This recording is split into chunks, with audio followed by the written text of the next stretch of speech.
ভারতীয় হাইকমিশনে বিএনপির ৩ সংগঠনের স্মারকলিপি, ঢাকা আখাউড়া লং মার্চ বুধবার। ডক্টর ইউনূসের বিরুদ্ধে শ্রম আইনের ৫ মামলা বাতিলের রায় বহাল। চীন রাশিয়া থেকেও গুজব ছড়ানো হচ্ছে, বললেন প্রধান উপদেষ্টার প্রেস সচিব। দিল্লিকে সম্পর্ক এগিয়ে নেওয়ার আহ্বান পররাষ্ট্র উপদেষ্টার। 31st নাইটে আতশবাজি ফানুস ওড়ানো নিষেধ, বললেন স্বরাষ্ট্র উপদেষ্টা।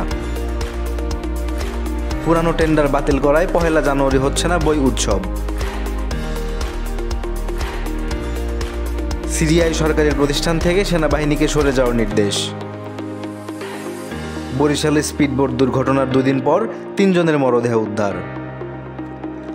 বিয়ের পর বিনোদন অঙ্গনে কাজ বন্ধ হবে না, বললেন তানজিকা আমিন। যুব এশিয়া কাপ ফাইনাল, ভারতকে 199 রানের লক্ষ্য দিল বাংলাদেশ।